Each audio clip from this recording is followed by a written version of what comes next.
you touched upon a lot of aspects, and you also touched upon battery swapping. And I have my gentleman next to me, where he's pioneering the revolution on the battery swapping technology. Nanand, what do you see as some of the challenges and the need to have a battery swapping technology, especially in a two-wheeler and three-wheeler segment that is actually um, disrupting the Indian landscape to start with in the EV ecosystem? Yeah, thanks, Vignesh, and thank you, Paresh. If I can just add to what Sure. Paresh was talking about charging infrastructure, I think to me personally, charging infrastructure has to come first, right? And I think today, we look at China, they have 2 million charging points already. We talk about being by 2030, we need around 3.94 million charging points in India for 80 million vehicles. The ratio of charging points to a vehicle in India is 130 to 1 today. The world average is 1:6, 1:15, 1:20. We are way far off, right? But we are all talking, there's so much of flutter about EVs in India, but I think, are the actions following, is this peak following the action? I think we need to be investing close to north of $10 billion in the next 5 to 6 years to start seeing some results. So I think very, very critical, because it's about the range anxiety, and we are talking about a mindset shift of people moving from ICE to EV. And you don't make that happen just by doing little things. $1 billion of fame, $1 billion of this. China has invested $230 billion till now in the last couple of decades. We are talking about peltry, few billion dollars, and it's not going to happen at the scale that we are thinking about. So very, very critical that you cannot have EV growth without people seeing ubiquitous charging network. I think we are in fool's paradise if we think anything else than that. So that's on charging, very critical, and I think a lot of people are working on this, but it cannot work without government's help. And a lot of work needs to be done. What happened with in the last couple of years with the subsidy thing and all, we let maybe a $100 million subsidy issue derail our entire EV project. Is that what we are trying to do? That if $50 or $100 million EV subsidy goes haywire, the entire country's EV project goes for a toss, right? So that's what we need to first of all realize. What is it that we are in for? What are we trying to change the way we live? Now, coming to battery swapping, I think the biggest issue, and India is a very, very beautiful example of where battery swapping can thrive, because 75 to 80% of our vehicular traffic is two-wheeler, three-wheeler, which is very easy to convert to electric. But also, it's very commercial. It's a means of livelihood for people, right? So in battery swapping, the first thing that people think about when you're buying an EV is the cost is very high. So the upfront cost is very, very high. The range anxiety, the all those things, and the technological obsolescence. We are today still at the periphery. Can I buy this vehicle? What will happen after 2 years? Will the battery still be okay? Right? You buy an iPhone 15 today, 1 year down the line, iPhone 15 becomes obsolete. Aapka 1 lakh rupees ka phone is useless after 1 year because the technology has moved on. Same is the thing with batteries tech, moving at a rapid pace, right? So when somebody wants to buy a car today, is thinking, should I wait or should I buy today? Will it be better 2 years down the line? You buy a Tata Nexon today, and it tells you 300 kilometers, 400 kilometers. 2 years down the line, it's 600 kilometers. You want to wait. Battery swapping decouples the battery from the vehicle, and it takes away all those questions. So your upfront cost goes down by 40%. You don't have to worry about battery going bad because it doesn't belong to you, right? So the technological obsolescence doesn't happen. Range anxiety is not there because it's an infinite range. So I think battery swapping will expedite EV adoption in India significantly, and it's one of the complement to what we are trying to do in India. And I can elaborate more on that. Today we have 1,000 charging stations across India, swapping stations, more than 15,000 chargers that I have been able to set up in last 2.5, 3 years. Very easy to swap, right? So, and the utilization of a battery swapping station is upward of 50% as against a utilization of fixed charging station, which even if it touches 5 to 7%, you're very happy.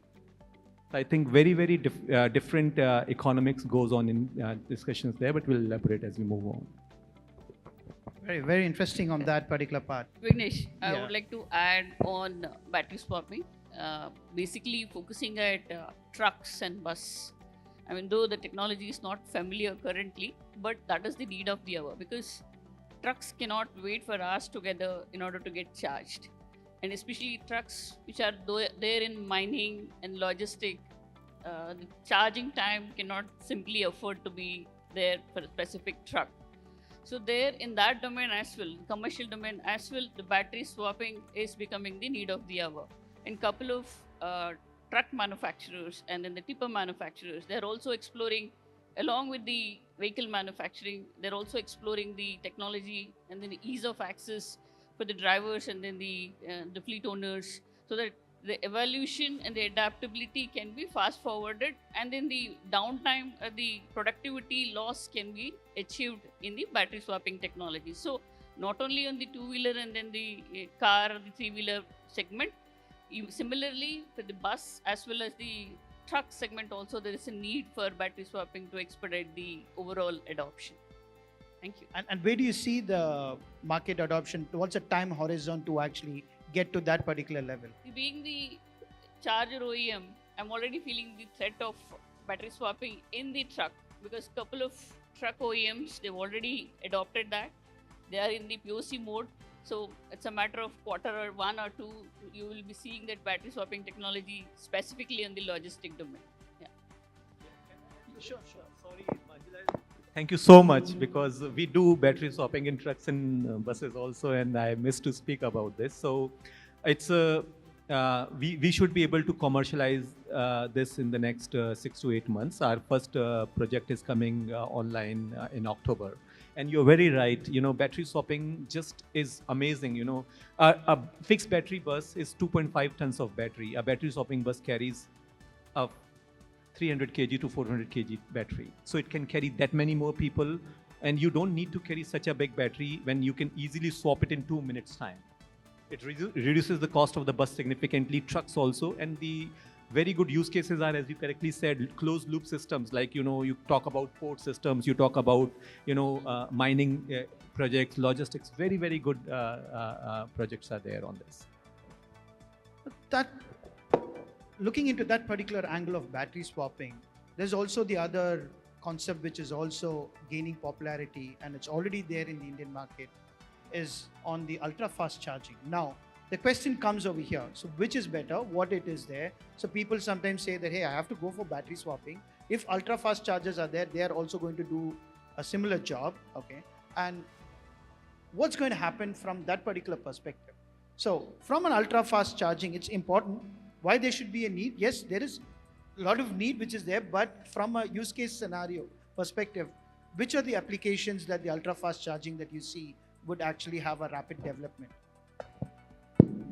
The ultra fast charging, every vehicle needs, because nobody would like to wait for hours together in order to get charged. And then now, if you compare with the ICE vehicle, within minutes you will refill the fuel and then you are on your way to accomplish whatever you had planned. So in that sense, when I'm adopting EV vehicle, all of us, we would explore and then experience within shorter time. I should be able to charge my vehicle and then start the activity whatever I have planned. So in that aspect, from 100 kilowatt to megawatt, kilowatt, megawatt, all these things, high ultra fast chargers are there in the process. Couple of them already have been deployed. Few of them, the model specific to the vehicle need, it is under development, but that is the need of the hour. Ultra fast chargers are the need of the hour. And then even the vehicles, the charge ratings are getting increased so that charging time can be reduced with the higher rating chargers. A couple of models you can see in the market.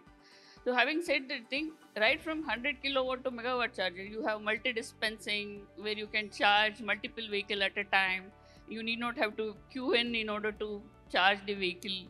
And then at that stretch, multiple vehicle. I mean, we have 100 connectors charging station developed and deployed already in the field. So it is the need of the hour. It is in progress. You will see ultra high fast chargers also coming into picture. But currently we have the range from 100 kilowatt to megawatt in the multiple models and the scenarios.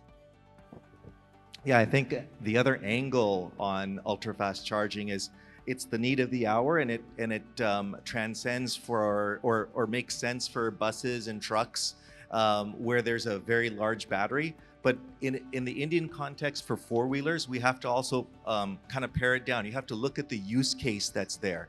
So if you look at a car that's a crore or more, or or 80 lakhs or more, yes, you will have an onboard system that can handle the ultra-fast charging. But then when you look at a Tata Nexon or maybe the next generation Maruti, the max they're going to handle is between 50 and 30 kilowatts of energy. So at that point in time, that's not going to be an ultra fast for that. It won't be ultra fast in the mindset where you see the number that's there with 360 kilowatts, 460 kilowatts, 180 kilowatts.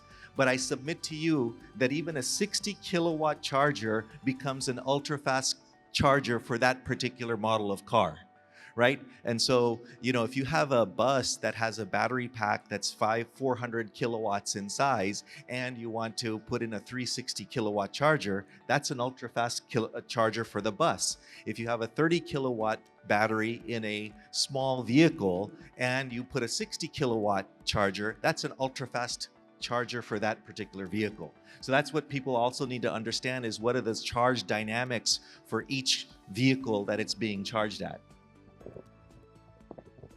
Thanks. If I can, take just the point forward. So when we come from buses, trucks to high-end cars, but when it comes to, let's say, two-wheelers, three-wheelers, which is 75% of the vehicular traffic in India, where economics, we are talking about a 1 lakh rupee bike or a 3 lakh rupee three-wheeler. To put ultra-fast or fast charger on that increases the cost of the vehicle, number one. It also needs to be grids to be very different, right, where we have a existing issue.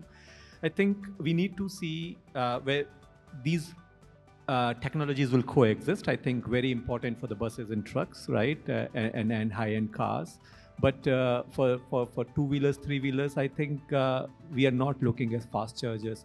Ultra-fast chargers are way too far, not even fast chargers, because it can change the economics of those vehicles completely, right? Where there, even a 2,000 rupee, 3,000 rupee change in the cost of the vehicle changes the dynamics very differently. So I think, and that's on the cost side. Also on the, is the grid ready to do that sort of a thing? Can it handle the peaks when everybody is trying to charge their vehicles at the same time? Is very different. And in a fast charging mode, even if it is fast charging, let's say in 10-15 minutes, in a country where we are now doing Zepto for 10 minutes and Blinkit for 10 minutes, who is going to wait for, if they're already were using fuel for 2-3 minutes, how can they go for a 10-minute charging? We need to find a solution which is better than what we already have, which is a 3-minute fueling. If you can do swapping in 2 minutes, why would I do fast charging in 10 minutes? Right. No, that's a very interesting point. So again, there's a lot of things as an Indian market is concerned. Price sensitivity always comes into picture, and the application. And you did touch upon how it is needed more from a commercial vehicle segment. And maybe Anand, you had said that the price sensitivity comes in because the cost of the vehicle isn't actually that much when compared to what we are looking at a larger scale of vehicles which are there. One more thing, maybe Manjula, you can elaborate on this. India is an abuse case, not a use case, right? So why? Because you make the things for use, but they're finally super seriously abused in this country, right? And we know this.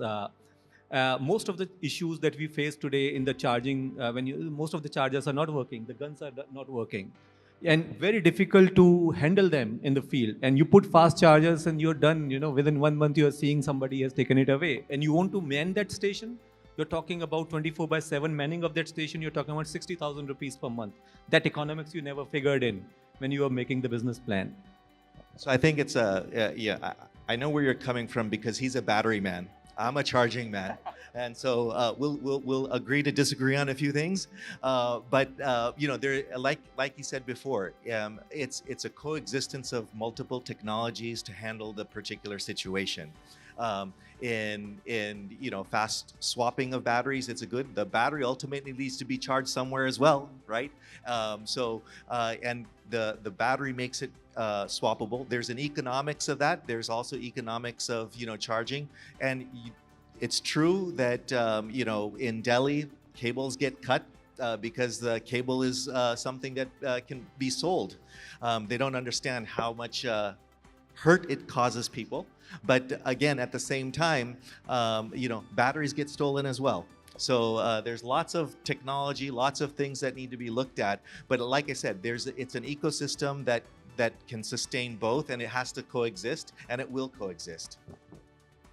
Yeah, adding to it, not only the hardware, even the software also at times adds to the confusion. I mean, the drivers would not be able to decode what is the error which is coming.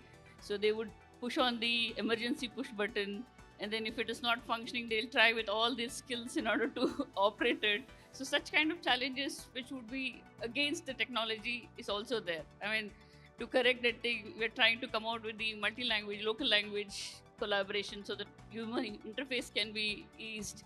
But as he rightly said, it's an abusive example along with the technology, what comes along with. No, interestingly, when you're talking about all these things and technologies and these aspects, one of the other evolving technologies is actually on wireless and V2G, vehicle to grid. So there are some technology advancements. Yes, of course, it's happening in the western part of the world. So how do you see this from an Indian scenario, Paresh? Because I know that you've been traveling, you came all the way from Atlanta, changed about 2-3 flights, coming into India right now, and here in Chennai. But before that, you might have a lot of things that you have spoken something about this particular technology back in the US. Yeah, so wireless technology it's emerging, to be put it nicely. So about 6 months ago, there's a Mustang E-Mach from Ford, and there's a company that actually does. It's a big company. Ends with Tricity, and they have these wireless chargers that go from 3.3 kilowatts to 22 kilowatts. And the issue that they had was they're making a negative into a positive, as most marketeers would, and that is that it took them 6 months to retrofit a box sitting underneath the car so that it can mutually basically couple with the charging pad on the ground. So now that makes it such that anytime you want to have this wireless charging that's there, first, the cost is increased, and you know about India and cost, number one. Second is that now you need buy-in from the manufacturers to actually put in basically, it's a big coil of wires underneath the car, and then basically charge by doing that. And if the car, and it was just like, do you guys see the Elon Musk thing where he threw the pebble and the thing shattered? Right? It was something like an event like that where they took the car and they put it against the wireless charging system. Nothing happened.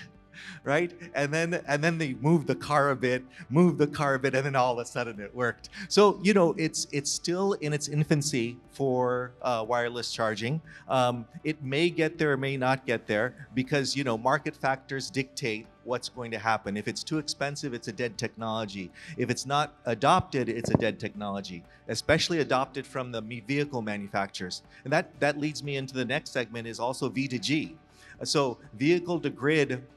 I mean, in the United States, they just made some new announcements where some power utility companies were very happy about installing and doing this V2G system where the vehicle can supply energy to the grid, and during power outages or low grid or high grid demand events. So basically they can keep the duty cycle of the grid stable, which makes a lot of sense for the energy companies. It saves them a lot of energy. So having this V2G system is actually very nice to implement, and they've implemented, but it's in no means adopted in the United States or in Europe in a big way right now, because again, it requires a multitude of parties to get involved to make that happen. And then when you talk about multitude of parties getting involved and you try to translate that over into India, and then it becomes just a mess. Right? So V2G, again, there's a lot of talk in India about having V2G available, and I think it can be available, but first we need to, get our grid stable enough to accept it. because there's lots of issues with power right now in India. It's not the issue with power generation. We have a lot of solar, we have a lot of wind, we have a lot of coal.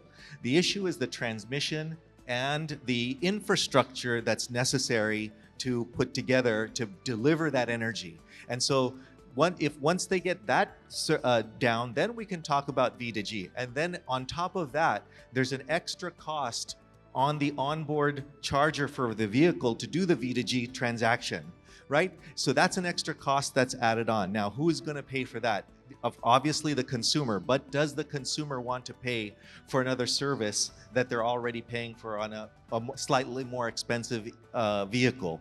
So that in itself may cause V2G uptake in India to be a slower pace than what we'd want to see happen. Manju, do you have any? I'll have one question here. Maybe you touched upon V2G. So you said that he's a battery guy. So I would want to ask a question about B2G as a technology, and how do you see that?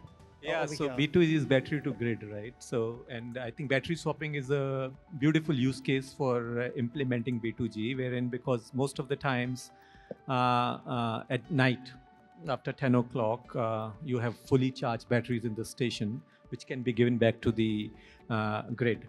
So I think a lot of work is going on there, and this is something which is very much possible. I think V2G is still a bit of a distant reality because the Indian, again, I will come back, 75% of the vehicular traffic is two-wheelers, three-wheelers. We are talking about 3 to 10 kilowatt-hour chargers. Not very useful. Where in the US, you're talking about cars with 40, 50, 80 kilowatt-hours, which are giving back to the grid. But here, where they're charged and how they will go back to the grid is a whole lot of a different problem. But B2G, battery to grid, is very much possible through a battery swapping station, and that's what a lot of work is going on. Also in the wireless charging, Paresh, I think one of the things also, if I understand, it's inductive charging, right? But the upfront cost is very, very high. Actually, which will be very good in the long term because you will have no issue about abuse of the system, which is very good. You don't need people and there will be no abuse because when it's done. But there's also an issue around the transmission, right? So the efficiency, because the wire efficiency is around 95%, the wireless efficiency is around 75 to 80%. So a lot of power is lost, efficiency. So it will increase the cost of usage again. So I think these are the things which is very, very price sensitive market in India. Has to be seen. Today, for example, if I have an option to charge my phone versus wireless charging, I always go for charging because we talk about fast charging at one point and being there. So I have my own doubts. So to speak on Manju's behalf, actually Delta has a wireless charger that's actually 95% efficient.